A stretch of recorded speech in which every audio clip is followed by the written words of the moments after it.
이번 시간에 우리 쿼리 작성하는 작업 순서에 대해서 같이 한번 살펴보도록 하겠습니다. 크로스트 쿼리 작성하는데 이번에는 이제 쿼리 작성기를 이용해서 이제 크로스트 쿼리를 작성하는 방법 좀 살펴보자고요. 자, 우리가 이제 크로스트 쿼리를 만들 때 앞에서는 우리가 마법사를 이용하는 방법을 배웠죠. 근데 지금 여기서는 마법사를 이용하지 않고 쿼리 작성기를 사용해라. 그렇게 이제 나온 겁니다. 그럼 문제상에서는 쿼리 작성기를 이용해라 아니면 마법사를 이용해라 그건 정해주지 않아요. 그냥 크로스텍 쿼리를 작성해라 그렇게만 지정해주지, 그때 이제 마법사를 사용할지 쿼리 작성기를 사용할지 이건 이제 사용자가 선택하는 겁니다. 근데 문제를 읽어봤을 때 만약에 크로스텍 쿼리 만드는데 하나의 테이블만 가지고 크로스텍 쿼리 만들어라 그렇게 나올 때는 우리가 마법사를 이용하면 돼요. 근데 만약에 이제 크로스텍 쿼리를 만들 때 만약에 두 개 이상의 테이블을 가지고 우리 크로스텍 쿼리를 만들어라 그렇게 나올 때는 반드시 쿼리 작성기 얘를 이용해서 우리가 이제 크로스텍 쿼리를 만들어 줘야 돼요. 해서 마법사에서는 테이블을 딱 하나만 사용해서 우리 크로스텍 쿼리를 만들 수 있습니다. 그래서 테이블을 여러 개 이용할 때는 우리가 꼭 쿼리 작성기를 이용해서 우리가 이제 크로스텍 쿼리를 만들어야 된다. 요거 이제 잘 기억하셔야 돼요. 만약에 테이블 하나만 이용해서 이제 크로스 쿼리 만들래요. 그때도 우리가 쿼리 작성기 이걸로 작성해도 상관없어요. 근데 우리가 마법사를 사용하면 좀 더 이제 편하게 작성할 수 있으니까 한 개일 때는 마법사를 사용하세요. 그렇게 이제 얘기하는 겁니다. 자, 그때 이제 만들 때 우리가 쿼리를 만들 거니까 만들기에 들어가서 이제 쿼리 선택해 주고요. 거기서 이제 쿼리 디자인 얘를 이제 땅 하고 이제 클릭하게 되면 화면상에 이제 테이블 표시 이 대화 상자가 이제 짜잔하고 뜨죠. 그럼 여기서 이제 크로스텍 쿼리 만들 때 이제 어떤 테이블을 사용할 건지 그거 이제 우리가 대화 상자에서 선택해 주면 됩니다. 그렇게 이제 선택해 놓고 우리가 이제 쿼리 도구에 보게 되면 디자인이라고 있고요. 거기 보게 되면 이제 쿼리 유형하고 있습니다. 그 쿼리 유형에서 우리가 크로스텍 쿼리 만들 거니까 크로스텝이라는 거 요것만 이제 선택해 주면 돼요. 그리고 나서 이제 행 머리 끓이다 열 머리 끓이다 값이다 해서 여기서 이제 사용될 그 필드를 우리가 전부 다 이제 지정해 주면 됩니다. 그리고 우리가 이제 그룹으로 묶을 그 필드에서 묶는 방법을 하나씩 하나씩 이제 지정해 주면 돼요. 그리고 만약에 문제에서 뭐 어떤 특정 정렬 기준이 됐든 조건이 있다. 그럼 이제 정렬 기준이나 조건 같은 것들을 우리가 지정해 주면 되고, 그렇게 해서 이제 전부 다 만들었으면 실행시켜서 크로스텍 쿼리가 잘 만들어졌나 안 만들어졌나 확인해 주면 되겠죠. 그때 이제 문제상에 나와 있는 그 그림이랑 내가 작성한 거랑 똑같아야 되겠죠. 만약에 비교해보고 만약에 필드명이 다르다 아니면 우리 형식 같은 게 지정이 돼 있다 그랬을 때 그런 것들을 그림을 보고 우리가 이제 직접 바꿔줘야 돼요. 그래서 이제 쿼리만 저장해주고 그냥 종료시켜 버리면 됩니다. 자, 그럼 그 과정을 우리 엑섹스를 통해서 간단하게 살펴보자고요.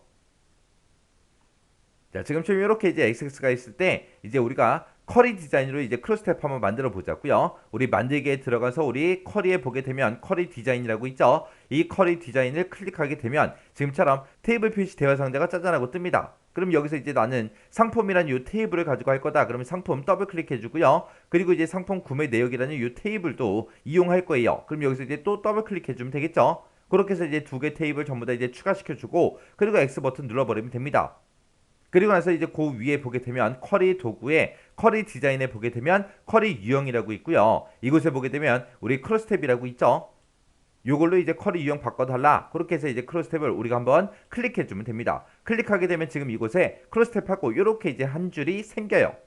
그럼 이제 문제의 그림을 보고 이제 행머리 끓이다 열머리 끓이다 이제 값이다 해서 우리가 이제 그때 사용할 그 필드를 우리가 이 테이블 필드명이 써져 있는 곳에서 우리가 이제 추가시켜 주면 되겠죠. 그래서 상품명이라는 거 더블 클릭해 주고요. 그 다음에 이제 상품 코드 더블 클릭해 주고요. 그 다음에 이제 상품 가격 더블 클릭, 그 다음에 이제 수량 더블 클릭 이렇게 할게요. 이렇게 해놓고 지금 여기 보게 되면 이제 크로스탭이라고 우리가 생성이 됐다 그랬잖아요. 여기를 한번 찍어 보게 되면 여기서 이제 어떤 거를 이제 행 머리글로 쓸 건지, 어떤 거를 이제 열 머리글로 쓸 건지, 어떤 거를 이제 값으로 사용할 건지 그런 것도 우리가 선택해 줄 수 있습니다. 만약에 이 상품명은 내가 열 머리글로 쓰겠다 그럼 열 머리글 찍어주면 되고요. 상품 코드는 내가 행 머리글로 쓰겠다 그러면 행 머리글 요거 이제 찍어주면 돼요. 그리고 상품의 가격은 이제 값으로 사용하겠다 찍어주면 되고요. 수량도 내가 만약에 값으로 쓰겠다 그러면 값하고 찍어주면 돼요.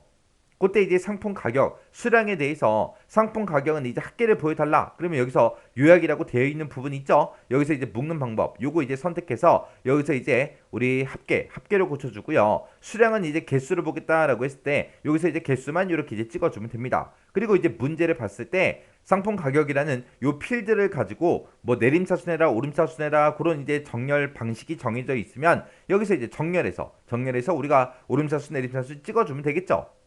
그리고 만약에 뭐 수량이 100개 이상인 것만 해라. 그러면 수량이 들어있는 이 곳에서 조건 쓰는 부분 있죠. 이 부분에다가 뭐 100개 이상이다. 그러면 이제 크거나 같다 100하고 이렇게 하면 이제 써주면 되겠죠.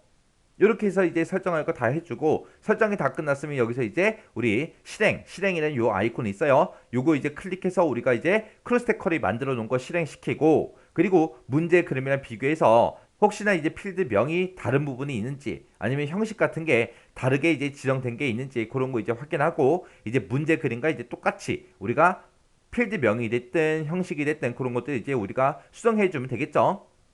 그리고 나서 이제 다 만들었다. 그러면 여기서 이제 X 버튼 누르고 닫아버리면 됩니다. 그러면 이제 저장하시겠습니까? 물어보죠. 그럼 여기서 이제 예 클릭한 다음에 우리가 이제 쿼리를 저장해 버리면 되겠죠. 그래서 우리가 크로스텍 쿼리 만든다고 해서 뭐 별다르게 뭐 특별한 게 없어요. 우리가 이제 그룹 쿼리를 작성하나 매개 변수 쿼리를 작성하나 똑같잖아요. 똑같은데 우리가 그냥 쿼리 유형을 크로스텝 요거 하나만 더 찍어준 것밖에 없습니다. 그래서 우리 쿼리 만드는 건 다 비슷비슷해요. 뭐 특별하게 뭐 다른 부분 그런 거 없어요. 자, 우리가 이제 크로스텍 쿼리를 만들 때 방법이 두 가지 있다 그랬어요. 마법사를 이용해도 되고 쿼리 작성기를 이용해도 되더라. 쿼리 작성기는 언제 이용한다? 테이블이 한 개든 두 개든 세 개든 여러 개든 상관없이 이 쿼리 작성기로 전부 다 이제 작성할 수 있어요. 마법사는 언제만 이용할 수 있다. 크로스텍 쿼리를 만들 때 이제 딱 하나의 테이블을 대상으로 해서 우리가 이제 만들 때 그때는 이제 마법사를 사용할 수 있더라. 그거 이제 구분하셔야 돼요. 자, 그럼 이 내용 잘 정리하고 지나가시기 바랍니다.